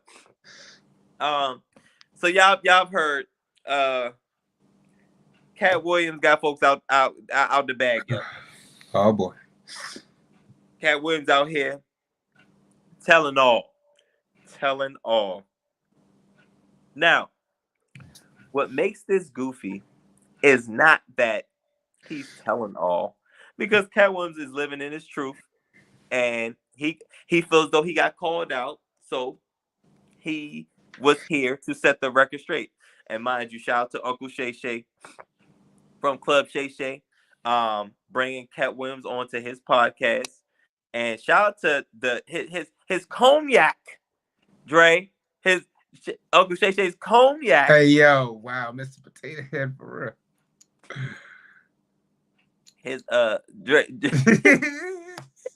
Uncle Shay's the yak. alcohol, his cognac is going to sell very well on top of bro. It's already hard to get a bottle, man. Shoot, I'm trying to get a bottle. So Uncle Shay Shay, if you listening, man. Listen, Uncle Shay, please, we send free stuff, or at least send discounted stuff, cause man, we got to get our hands on that, because that alcohol had Cat. Spent. The receipts was flying. It was a Rite Aid, Walgreens, CVS receipts that he had back to back. And what makes this goofier is that most of the people that he was talking about responded to him, which gives more calls, which gives us it's more entertaining, but also gives us more cause to pause, because I was already inclined to believe him, but now the way everybody came out, and it almost seemed strategic, because it's like they kind of came out back to back. It looked kind of crazy, and granted, it could have been genuine, but we're dealing with Hollywood, ain't that right, Rod? So it probably ain't too much genuine over there. So yes, that's shout out to the cognac by Uncle Shay Shay. But Cat Williams broke the internet. My man D Ridden broke the internet by doing some really outrageous things to start off 2024. This is the wildest, outside of the year when the Donald Trump thing on January 6th, when they stormed the Capitol. Outside of that, this is the craziest way we've began a year. Like very, very, very rocky. And we're talking about 4 days. We talking about 4. We wasn't even a week into the new year, into January. And Cat Williams out here handing out receipts. The brother is hurdling over the judge's bench and cold hit her. And I heard she got a lot of stitches, Byron. I don't know what the number was, but I heard she had quite a few stitches.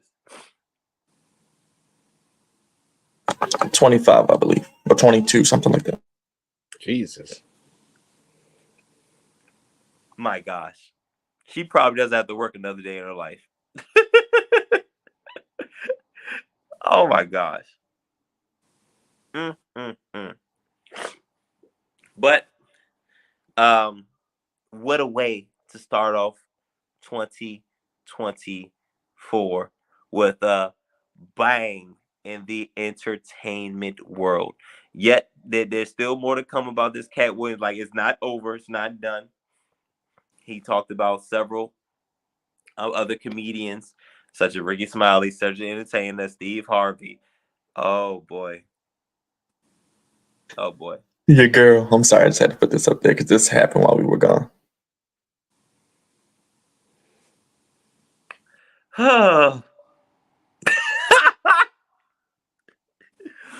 And he was talking about several of and Kevin Hart, of course, several of y'all favorite comedians, and he was airing out dirty laundry, and we are here for all of it.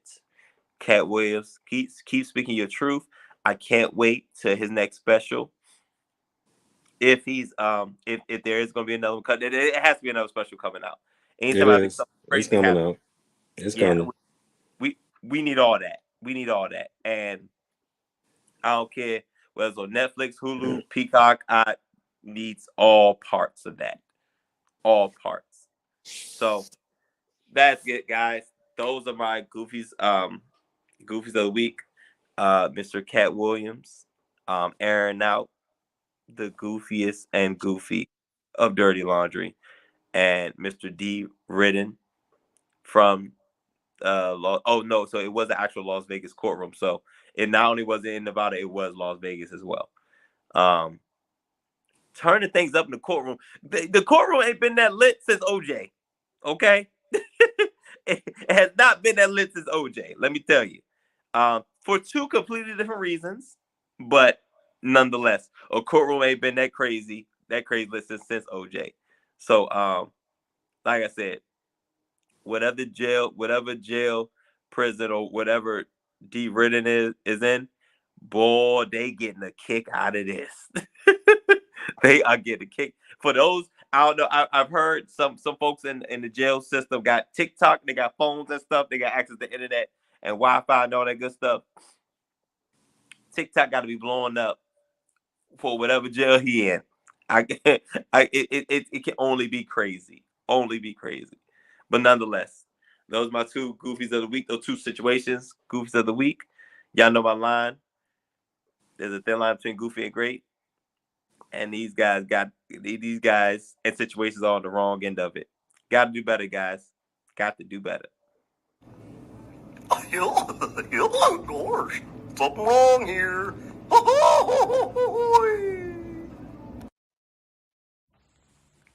Well, now that's goofy. I'm about to go rob something. I was going to say, Y'all he know gotta me. be in there. I'm dangerous. I'm about to go rob something. Y'all know me. I'm dangerous. He gotta be I'm in about to there, go rob bro. something. Who was that? That was not Y'all that. know me. I'm It is dangerous. That was dangerous. That wasn't that. Yo, he's gotta be in there for being extra zesty with that. Yes, that is Tank. That is Tank. Chill. Not the boxer? Yes, Baltimore's own. Shut up. I had that one in the cut. Shut up. Yo, we finna just, with the goofy, we finna just sound bite it up, yo. That's the new thing. We sound bite it up, yo. Cause that one threw me off, yo. We was on the first one. We was on that for 10 minutes, yo. Yes, this will be. I will be can't clip. believe y'all didn't notice him over there. Yo, Raj was when Raj was doing it. Raj was. Yes, this will be clip. This probably will be the first clip tomorrow. We'll put up. Oh my God! Maybe we'll have the thumbnail be him leaping in the air. Raj. That long, yo. Like him leaping in the air be the thumbnail. It should have took that long, yo. Episode 422 in the books, Drizzy Dre. Episode 423, you cannot replace the flex zone. Man, what can they expect next week? 10 years. More NFL, man. Let's go to at this point, more NFL and some WWE coming up. That's all I can really say right now. You on, man. You and Rod, you gotta get y'all to have this Cody debate. We gotta get this on video, but hopefully before the Rumble. Yeah, we'll set that up. We'll set that up, people. We gotta get the wrestling segment. Maybe even get D if he wants to come on. Oh, go Big D. The co-founder, Drizzy Dre, and the executive producer. Appreciate you as always, Dre. Cravante, Bebe, as always. The co-founder, captain of the Goofy ship. 2024, a lot of fun stuff coming. Oh my God. How you feeling, brother? Commander's number 2 pick. A lot of things coming this off season for you, brother. I'm good. We're starting off the regular season. We're starting off the off season the right way. I think we'll have a GM or probably a head coach by the time the Super Bowl comes, which will be okay with me. But man, oh man, that was a soundbite of the what a way to start on 2024. Because Tank, my heavens, Tank, is there a video for this? Like, Tank, why do you sound like this? I gotta find. We'll have to find that for you, but yes. Oh my gosh, y'all are stupid. Y'all need to be more interactive in this because Dre, I did not even notice.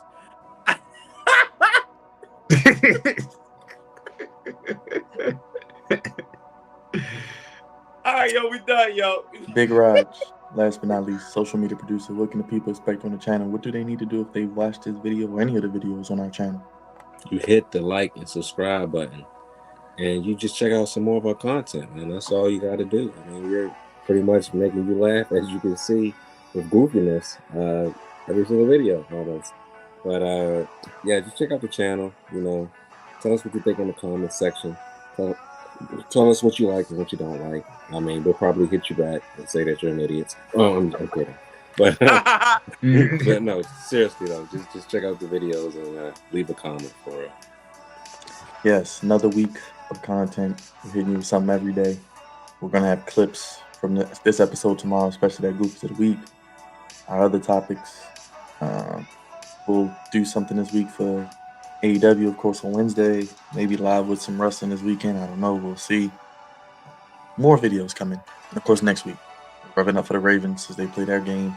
We'll have a preview, post game, and of course, the Flex on episode 423 to kick off your work week and start 2024. Hey, amazingly, this has been a fun show. Everybody in the chat, thank you for watching. Make sure you tweet us, Instagram us, the Flex on One podcast. The Flex on Podcast is on TikTok. The Flex on Podcast. Hit the Cash App. It's in the comment section right there. Hashtag the Flex on One. Throw up your ones. Acknowledge that it's Sports Podcast table. The Flex on One at gmail.com. Only place give you sports how you want it. When you need it. 10 years strong, and we ain't stopping no time soon. For Raj, for Dre, and Cravante, it's the Flex on Podcast. Signing off, putting the kids to bed. It's like Tank. We're gonna get zesty. Until next week, guys, and throughout the week with content, hit the bell, the subscribe button. Please hit the like button on your way out. And as always, donations are appreciated. Thank you guys for a great show. Now, before next week, we're going to do more content on the channel. Have a good night, everybody. Thanks for watching. Zesty. Yo, play it again, yo. Play it again. I'm about to go rob something. Y'all know me. I'm dangerous. I'm about to go rob something. Y'all know me. I'm dangerous.